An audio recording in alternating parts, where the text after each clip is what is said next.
Golden Gophers. Transferred here. Where'd you transfer from? William and Mary. So out in Virginia. Out in Virginia on the East Coast. And he's, we were talking earlier, a little bit earlier with Dean and Heidi back there about how many years eligibility players have nowadays. Because Paul only had 3 years when he was playing.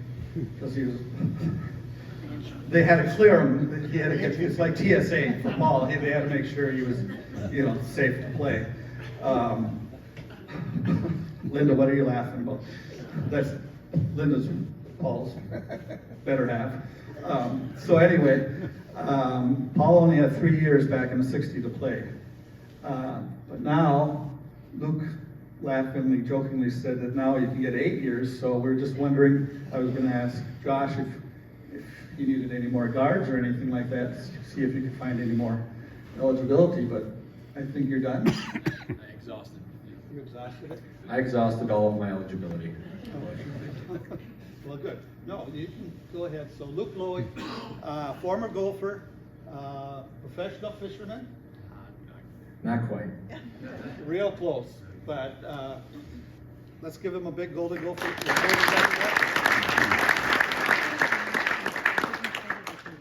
Oh, she has to take photos. Hello, everyone. Thank you for having me tonight. Special thank you to Keith for inviting me to come speak. I'm going to read some stuff off of my phone just so I don't forget, but it's great to be here. I just want to say thank you all. As a former player, I played here in Ben Johnson's first year. Back when we only played about 6 guys, I was one of them. But I just want to let you all know that speaking for the players, I don't know if you hear it enough from them, but you're greatly appreciated for all the support that you do.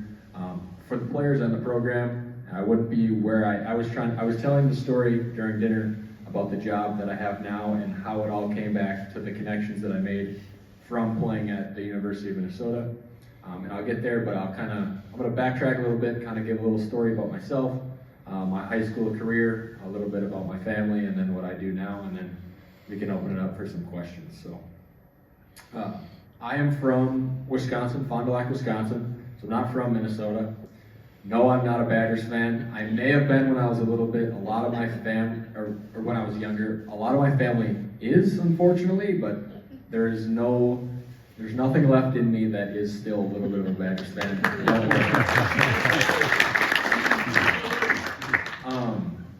So I grew up in Fond du Lac.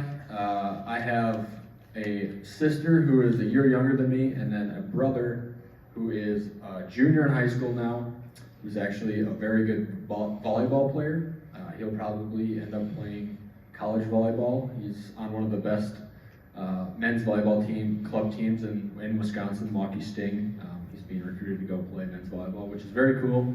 Obviously, I played collegiately in college for basketball, and it's kind of the same thing with volleyball. It's very cool for me to follow his progress and just how that all works with recruiting. But so, growing up, we don't want to do that. I actually started my high school career at Ripon High School, which is a smaller high school, and ended up, my senior year, I moved to Fond du Lac, which is a bigger school. That's where my mom is from. Most of my family lives there, and it's not a very far move. And I played AAU for the Wisconsin Playground Warriors. If anyone follows AAU in recruiting, it's one of the top programs in the state of Wisconsin. And while being recruited in high school, I started getting recruited.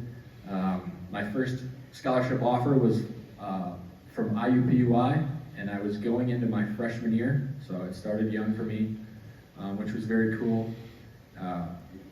And throughout high school, I got recruited by many schools. I think I had around 12 to 13 Division I offers.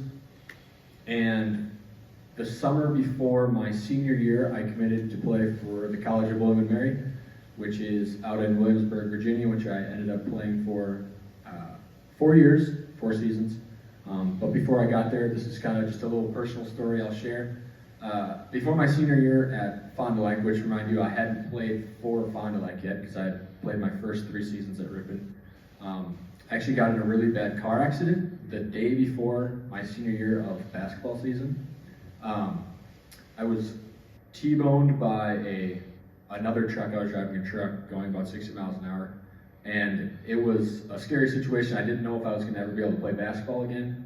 I was flight for life to a hospital in Neenah, Wisconsin, which is about 30 miles north of Fond du Lac, and it was a super scary time for me. I had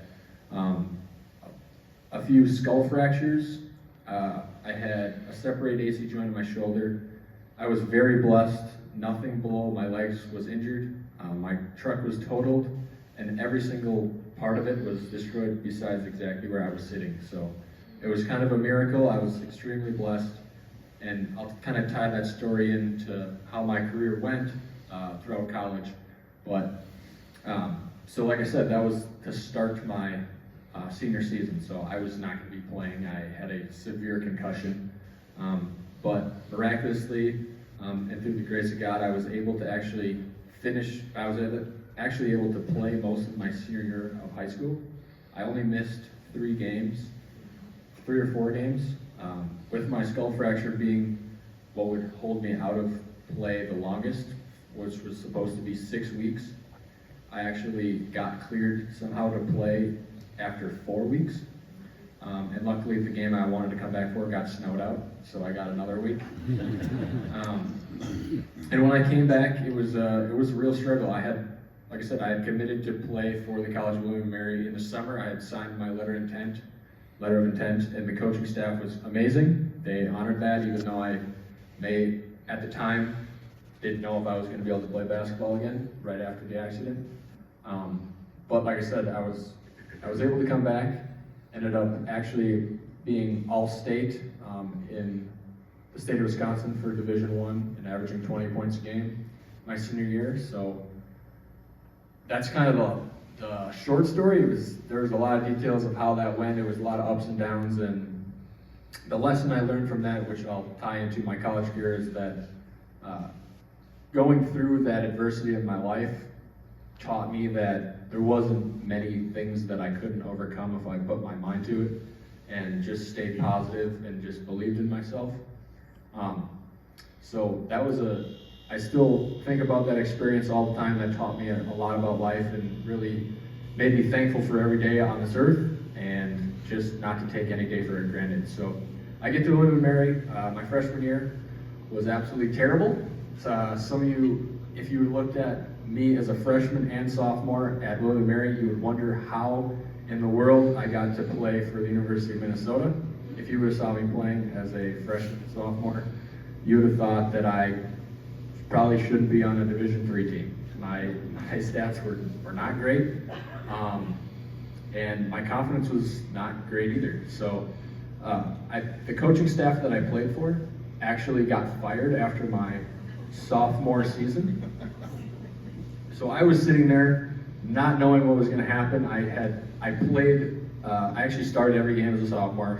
Didn't have great stats, but was wondering what I was going to do because I couldn't really put my name in the transfer portal to go anywhere better or anywhere closer to home for any schools I wanted to play for, because no one really was interested in recruiting me. So I kind of just hung tight, and that's when a new coaching staff got hired, which one of the coaches was Coach Jason Kemp, who is now an assistant for Minnesota.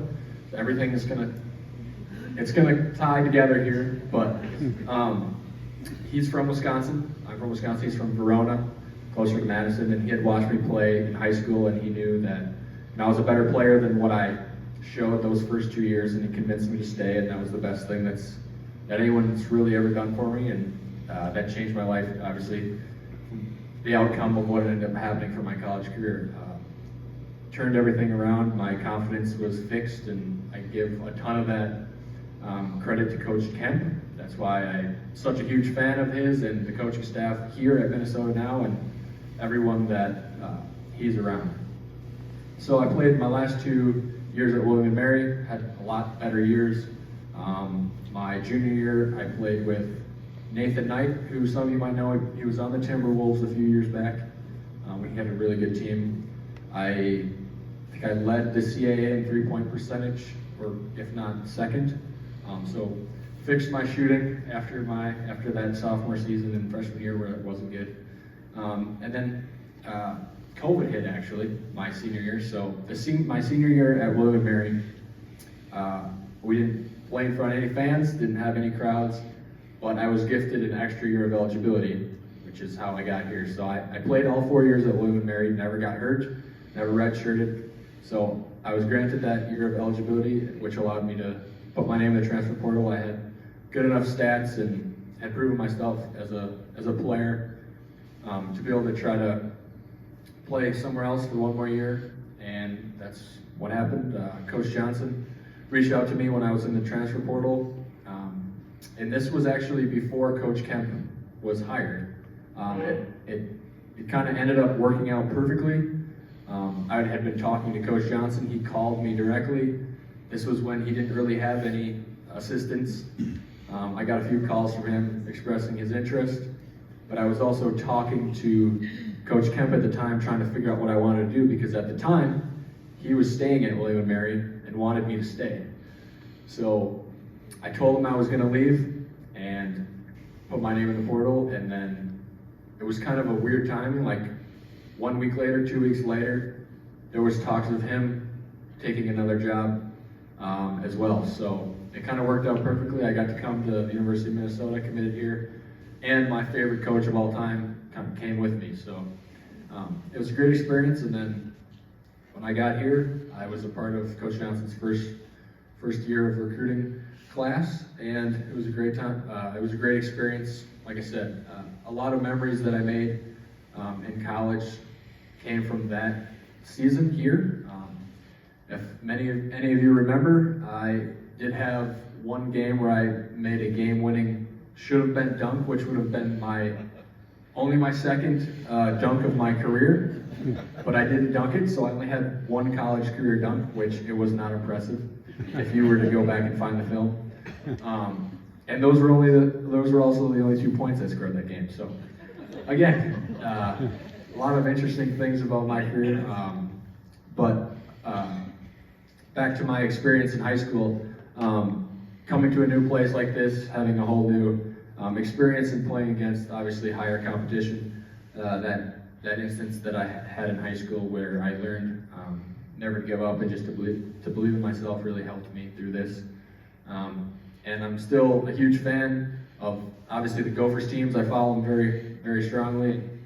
I'm still very close friends with Coach Kemp as well as the rest of the coaching staff. Don't play much basketball anymore. After my senior season, I was ready to be finished. I had played 5 consecutive years, and I played a lot, so my body was pretty beat up. I know my senior year here, I pretty much during Big Ten play played about 40 minutes a game, if not like 38. There was multiple times in my career, you can ask Coach Kemp, where I told him I was dying tired, and he said, "You're not coming out. You're fine." He might have had Coach Johnson call a timeout instead of having to sub me out, so you can ask him about that. Going along the lines of the end of my career, I had an opportunity to play professionally overseas, but meaning not during this whole experience. I kind of left out a key detail. During my sophomore year of college, I met the love of my life, Paige Krause, and we dated long distance for all the way until now, pretty much. We are now engaged and actually getting married this June. So, thank you. She's from Wisconsin, and she was a saint through my college career, came to a ton of my games with my family. I love her to death, and I was kind of ready for the next step to get married and start a family and start my career, and hopefully not do long distance anymore. So, but yeah, now that's where I am now. I kind of left out another giant detail that probably is known by a lot of you, that I love bass fishing and fishing in general. For me, it was always basketball and fishing. That was what I did in my pastime to pass the time, and it really helped me mentally with all the stresses of playing college basketball and just everything that a player goes through with a workload and practice and stuff like that. So I'm actually now working for Rapala. If you have any fishermen in the crowd, you might know that company. It's a worldwide fishing company. I do social media marketing and video work for them. I actually just started a few weeks back, so I'm very blessed and excited for that. It's working for a dream company, and excited for what's ahead for me. Again, thank you for having me tonight. I'll open it up for questions. I probably missed a ton of details about my story and any stories I had throughout my career, but thanks for having me. And again, really appreciate all of you and all the support you give for the student athletes at Minnesota.